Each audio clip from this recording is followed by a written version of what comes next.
오늘 아침 뉴스 연구소.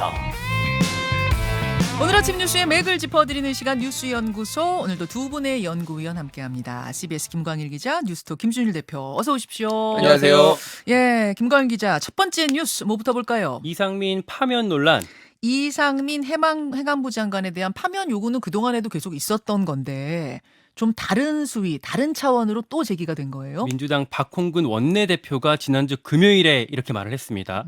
이상민 장관을 28일까지 파면해라. 여기 응하지 않으면 국회가 직접 나서겠다라고 했어요. 파면 시한까지 정한 거네요? 네, 28일이 이제 오늘이고요. 응하지 않으면 해임 건의안이나 탄핵소추안을 발의하겠다 이렇게 해석이 되고 있습니다. 바로 여권에서는 좀 격앙된 반응들을 보였어요. 논평들 쭉 나왔고 예. 뭐 국정조사 시작도 하기 전에 무슨 소리냐 뭐 이런 얘기들을 했는데 제일 주목됐던 거는 주말에 나왔던 국민일보 기사입니다. 뭐라고 했습니까? 대통령실 고위 관계자가 멘트를 했는데 파면을 계속 요구할 경우에 국정조사에 참여하지 않는 방안까지 검토하고 있다 이렇게 세게 말을 했어요. 그러니까 이게 지금 민주당이 국정조사를 참여하지 않겠다가 아니라 국민의힘에서 민주당이 이런 식으로 계속 파면 요구를 굽히지 않으면 국정조사 우리가 보이콧하겠다. 대통령실이 안 들어가겠다 뭐 이런 얘기인데 물론 이제 현실성은 좀 떨어지는 얘기가 되겠죠. 이게 지금 공식 당 차원의 발언은 아니고 그러니까 취재 기자가 들었다 그런 거죠. 국민일보 기자가 대통령실 고위 관계자한테 이런 멘트를 들었다고 합니다. 예.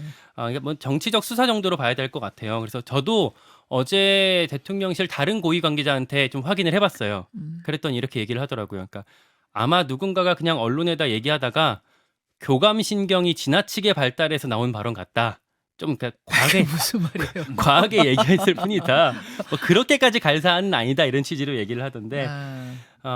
다만 그렇다고 해서 윤 대통령이 오늘 내로 이상민 장관을 파면할 가능성은 사실상 없어 보이고요. 그러면 앞으로 이번 주에 이제 민주당에서는 해임 건의안 같은 게 구체적으로 논의될 거고 이걸 놓고 공방 논란 계속될 전망입니다. 해임 건의안이야 대통령이 거부하면 그만이지만 탄핵소추안 같은 경우에는 법원에서 최종 결정 나올 때까지 직무정지되잖아요. 그렇죠? 탄핵소추안까지 정말 발의를 할 건지 궁금해지는데 김준일 대표. 예. 이 국정조사 잉크도 마르기 전에 파면 요구가 나온 배경이랄까요? 뭐를 보세요? 그러니까 이게 그냥 단순히 툭 튀어나온 게 아니라 지난주 금요일 그리고 그 이전 상황을 좀 봐야 될 필요가 있죠. 금요일 날 제 눈에 띄었던 이벤트가 예. 대통령하고 여당 지도부하고 같이 만찬한 거였어요. 그렇죠. 예. 그렇죠. 근데 이제 야당이 빠진 거잖아요. 우리 원래 밥에 인심 상하거든요. 이게 그냥 농담으로 하는 게 아니라 모든 대통령은 한 두 달? 한 달 아니면 두 달 안에 그러니까 야당 지도부 뭐 원내대표든 아니면은 뭐 당 대표들을 만나서 여러 가지 당부도 하고 부탁도 하고 그랬는데 윤석열 대통령은 없어요. 그게 지금 반년이 넘었는데도 그런 게 없습니다. 사상 뭐 제가 모든 대통령을 다 본 건 아닌데 어쨌든 문재인, 박근혜, 이명박은 다 만났어요. 두 달 안에. 예. 근데 지금까지 안 만난다 이런 시그널 자체가 상당히 이제 강경 모드로 갈 수밖에 없는 거고 또 하나는 이제 국정조사 관련해서 합의를 했는데 여당에서 뭐 대검이 들어간 거 가지고 강력히 반발하고 막 이런 게 있었잖아요. 이거가 그러니까 너희만 강경한 목소리 있어? 야 우리도 있어. 우리도 지금 불만 많은데 참고 하는 거야. 뭐 국정조사 이거 뭐 좋아서 100% 만족해서 하는 건 줄 아나? 뭐 이런 지금 분위기도 있다는 거예요. 그렇죠. 그런 여러 가지 이제 강경 모드 시그널들을 보내주는 거고 그래서 말씀하셨다시피 이제 해임 건의안은 대통령이 거부권을 행사할 가능성이 매우 높고 그리고 뭐 탄핵 소추안 같은 경우에 일단은 이게 이제 법 위반이어야지 가능한 건데 법 위반인지 아닌지 여부도 조금 불투명한 데다가 이것도 이제 뭐 여러 가지 부담이 있어요. 그럼에도 불구하고 만약에 이제 추후에 경질이 된다라고 한다라면은 민주당 우리가 이런 거를 강력하게 주장해서 했다. 라는 것들을 이제 공으로 가져갈 수 있고 좀 주도권을 가져갈 수 있고 지금 여야 강경 대치 모드의 한 단면이 아닐까 그렇게 보여집니다. 두루두루 봤을 때 민주당 입장에서는 이게 나쁠 게 없는 카드다라는 판단이었을 거란 말씀이군요. 여권 취재 여기저기 한 걸 좀 종합하면요. 대통령이 이상민 장관을 유임하겠다 이런 의지가 뭐 엄청나게 강한 것도 아니래요. 그러니까 이상민 장관을 신뢰하는 건 맞지만 그렇다고 이번 국면에서 여론을 아예 무시하고 자리 지키게 뭐 하기는 어려울 걸로 보이는 상황들이 있는데 다만 이렇게 대통령실에서도 강하게 막 흥분해서 어딩을 하는 게 지금 타이밍을 민주당 박홍근 원내대표한테 뺏겼거든요. 그러니까 지금 내주게 되면, 그러니까 이상민 장관을 지금 뭐 경질하거나 사퇴시키거나 이렇게 하게 되면은 민주당한테 무릎 꿇는 것 같잖아요. 그래서 일단 이 시점에는 울타리를 딱 치고 거치 문제 같은 경우는 다음 타이밍을 좀 볼 것 같습니다. 그래요. 자, 요 이야기는 잠시 후에 민주당의 박찬대 최고위원 오늘 출연합니다. 거기서 조금 더 해보기로 하고. 김광 기자. 예. 그런 상황에서 어제 좀 그 화제가 됐던 뉴스 하나가 한동훈 장관 집 앞으로 유튜브 채널이죠. 더 탐사 기자들이 찾아가는 일이 있었어요. 생중계를 했어요. 여기가 이제 옛날에 열린공감 TV 뭐 그쪽 계열의 유튜브 매체인데 예. 청담동 술자리 의혹도 제기했던 그런 사람들입니다. 그렇죠. 근데 한 장관이 퇴근길에 미행했다라는 혐의로 그 스토킹 혐의로 수사를 받고 있었고 본인들한테 압수수색 시도가 왔었어요. 그거에 대해서 보복성으로 이번에 갔던 건데 한동훈 장관 집 앞에서 뭐 벨 누르고 도어락 눌러갖고 이제 뭐 소리 나오게 하고 이런 일들이 있었거든요. 지문을 입력해 주세요. 뭐 다시 시도해 주세요. 이런 소리 들리더라고요. 네, 그런데 뭔가 건드렸다는 거죠. 집안에 한동훈 장관은 없었고 가족들만 있었다고 합니다. 지금 제가 사진으로 보여드리고 있는데, 그러니까 공동 현관이라고 주상복합 아파트예요. 공동 현관을 지나서 복도까지 가는 그 장면이 다 아주 생중계가 됐습니다. 그 과정에서 호수도 노출이 됐어요. 집 호수 뭐 이렇게 되니까 한동훈 장관 측에서는 주거 침입 혐의 그리고 보복 범죄 혐의 이런 걸로 어제 바로 고소를 했더라고요. 예. 자, 요거 김광일 기자. 압수수색의 고통을 한번 좀 뭐 느껴봐라 하는 차원이었다. 이런 얘기까지 어제 생중계 과정에서 나왔어요. 예, 글쎄요. 뭐 저거가 뭐 어떤 진영에선 열정적으로 지지하는 분들은 지지할 수 있겠지만은 뭐 보복 취재라고 저거를 네이밍을 해야 될까요? 참 저는 다 이해가 안 갑니다. 뭐 기자는 기사로 말하는 게 뭐 맞는 거죠. 그렇죠. 이 얘기는 오늘 2부에 또 준비가 돼 있으니까요. 좀 더 해보기로 하고 두 번째로 갑니다. 화물연대와 협상은 없다. 화물연대와 정부가 오늘 만납니다. 만나는데 협상이 없다는 게 무슨 말이에요? 그러니까 일단 실무진 간의 면담이 있는 건 맞습니다. 오늘 오후 2시에 정부 세종청사에서 하게 되고요. 여기서 뭐 안전운임제 어떻게 할 거냐 이런 것들 의견을 교환할 걸로 보이고 뭐 이 면담으로 정부랑 화물연대 간의 공식 대화의 틀이 마련되고 뭐 파업 사태의 분수령이 될 거다 이렇게 관측이 되어 왔습니다. 근데 이제 협상이 없다 이 말은 정부 쪽 관계자의 발언이에요. 그러니까 국토부 관계자가 언론에다가 오늘 면담은 협상이 아니라 그냥 대화일 뿐이다. 이미 정부 입장이 명확하고 교섭할 것도 없다. 협상이란 표현은 적절치 않다. 이렇게 강경 입장을 밝혔습니다. 예.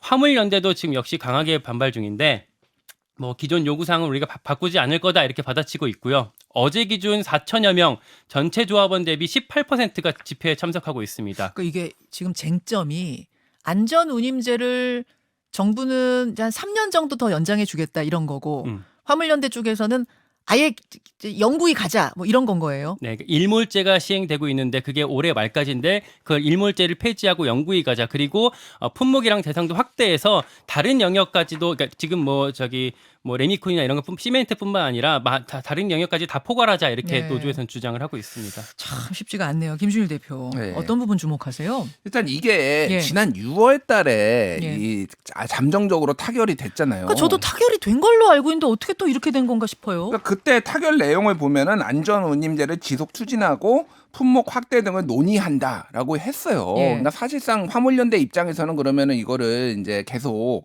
뭐 조금 계속 지속되는 걸로 이해를 한 것인데 문제는 그러니까 뭐 협상 과정에서 좀 달라질 수도 있는 거잖아요. 근데 협상 안 했어요. 정부 여당이 지금까지. 그러니까 이걸 국회와 정부가 논의를 해야 되는데 9월 달에 한 차례 민생경제안전특별위원회에서 국회에서 논의를 했는데 그때도 여당에서는 이거 받을 수 없다라는 주장만 하고 아예 화물연대하고 논의 자체를 안 한 거예요. 어허. 그러면은 5개월이 지나는 동안 도대체 정부 여당은 뭐 한 거냐라는 거죠. 그러니까 지금 와서 이제 뭐 화물연대 파업이 문제가 있다라고 비난을 하기에 앞서 본인들의 어떤 태만과 무능을 조금 스스로 반성을 해야 되는 상황이고 또 하나는 이제 이게 지금 전체적인 기류를 보면은 대통령실이나 이쪽에서는 그때 6월달 협상이 잘못됐다라고 보고 있어요. 아, 그래요? 예, 그러니까 한마디로 얘기하면은 그때 뭐 계속 나왔던 게 뭐 무관용, 뭐 법과 원칙, 예, 뭐 예. 대통령 이런 얘기 했잖아요. 예. 그때 근데 대폭 양보를 한 것 자체가 잘못됐기 때문에 여당에서 적극적으로 나서지 않는 이유가 아예 이거를 원점으로 되돌리려는 어떤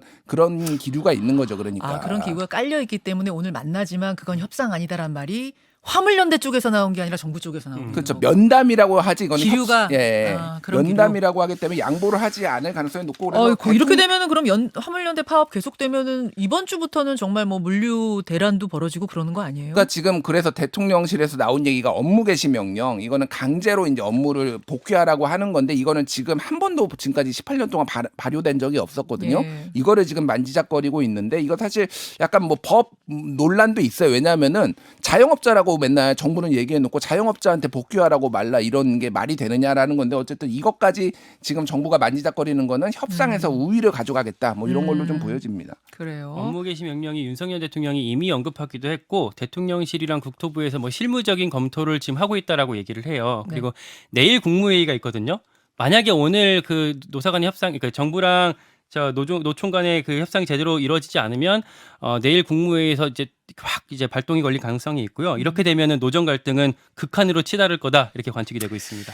자, 답답한 뉴스들 가운데 기분 좋은 뉴스. 아직은 뭐 기분이 좋다고 할 수는 없고 앞으로 좋을 것 같은 뉴스 축구 얘기해 보죠. 기대되는 뉴스입니다. 가나 잡고 16강 가나? 오늘 우리 시각으로 10시에 이제 가나와의 경기가 열리는데 지금 분위기 괜찮다 그래요? 네, 일단 그 가나는 우리가 16강 오르려면 반드시 잡아야 할 상대고요. 피파 랭킹이 61위입니다.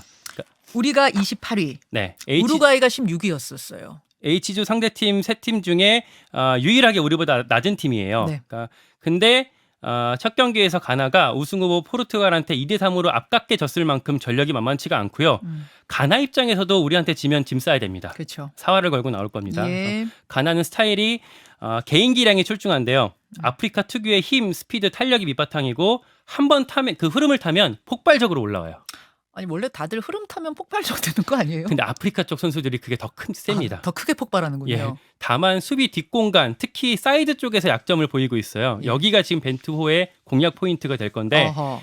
이 선에서 황인범이나 이강인 선수가 딱 찔러주면 예? 거기 앞에서 손흥민이나 황의조 같은 선수가 얼마나 잘 침투해서 받아낼 수 있는지가 관건이 될 겁니다. 근데 막판 이슈가 지금 부상 걱정이 있어요. 일단 황희찬은 못 나오는 걸로 확정. 그러니까 지금 말씀드린 사이드 침투를 기가 막히게 하는 게 황희찬인데 네. 못 나오기로 지금 어제 햄스트링 부상이 있어서 못 나온다고 벤투 감독이 어제 밝혔고요. 수비의 핵 김민재 선수는 나올지 안 나올지 아직 미정. 그러니까 우루과이전 때 근육 부상, 종아리 근육이 올라와 갖고 다쳤었는데 주말 동안 훈련에 참여를 못했습니다. 그래서 오늘 상황을 좀 봐야 된다고 합니다.